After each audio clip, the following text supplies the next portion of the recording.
This whole grief thing, um, yeah, in hindsight, it just felt like such a protective cocoon. I remember when my mother passed away, I described it as a fog. And I think about, when the fog rolls in, everything is protected, kind of blurred, like there's no acuity of vision or feeling. Like it really did feel like that.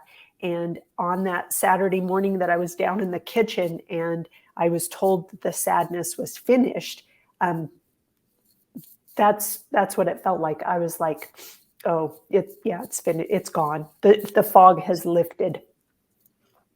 That's such a And great analogy. yeah, and so you asked if it was a physical thing. It almost was a physical thing. But it was an experiential thing. Like there wasn't really fog in my house, but it was just, uh, I wasn't in that cocoon anymore. But I think most of us can relate to that fog analogy because when you're in really dense fog, you can only see a few feet in front of you, right? And so you're no longer distracted or burdened by all those other things going on out in the world. And that's such a great analogy for grief. Like the world becomes very small.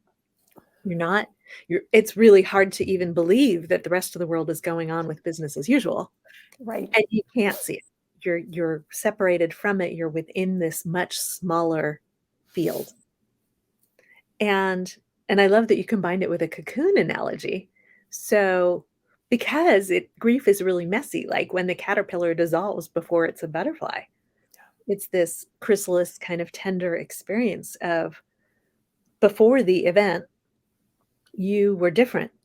And after the event, you will never be the same as you were before the event. Yeah. So it's very much like a caterpillar to butterfly kind of transition. Perfect analogies for this grieving process. And I think that what I'm really coming to the point of is being thankful for the grief, because it's such a protection.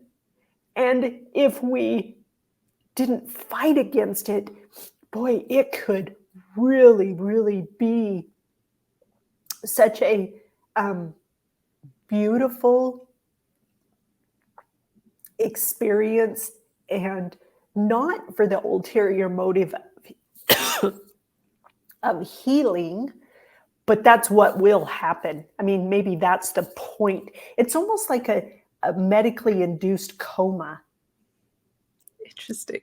So that, I mean, all of these analogies are just popping in my head because that's what it felt like, is that you were numbed. You just didn't care about these things that you used to care about, and people would complain about things and you're just like going, wow, that just doesn't even matter to me anymore. I miss it, Sue. I miss I miss my cocoon. Yeah. So the first thing the angels were saying was that it's very much like that country song by Tim McGraw, Live Like You Were Dying, where he talks about, he got diagnosed with cancer or something. And so he went and did all the things that he didn't have time to do before. And it just changed him. He showed up differently for family and friends and kind of what you're talking about, that adjustment of priorities. And that we hope maybe we can hang on to some of that after the grief part of the journey. I feel this kind of urgency or fear that I'm going to go back to the way I used to be. And that I didn't come out of that. I didn't come out of that cocoon changed enough that I'm gonna, it's almost like, am I gonna fall back into my old behaviors and habits that I thought I had changed? during So that cocoon.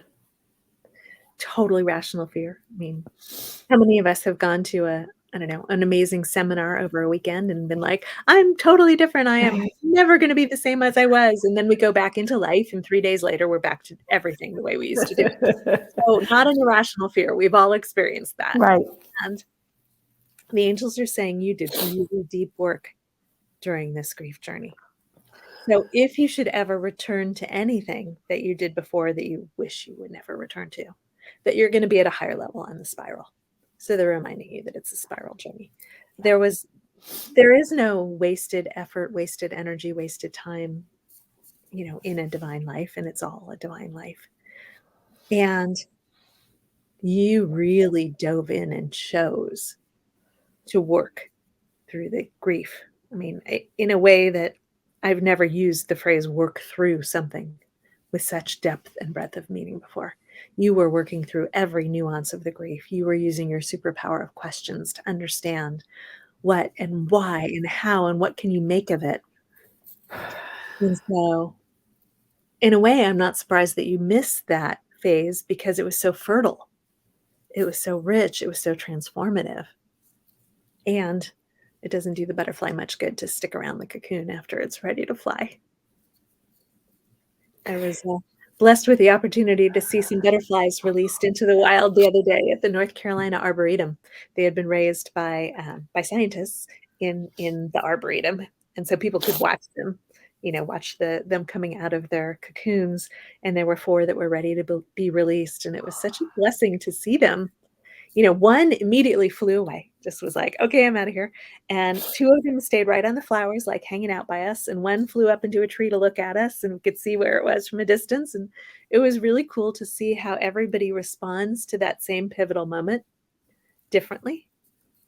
Like, everybody's grief journey is going to be different. Everybody's chrysalis experience or, memory quilt from the angels experience is going to be different. And we're all going to come out of it transformed in a different way. Mhm. And it can all be in such great service. Yeah.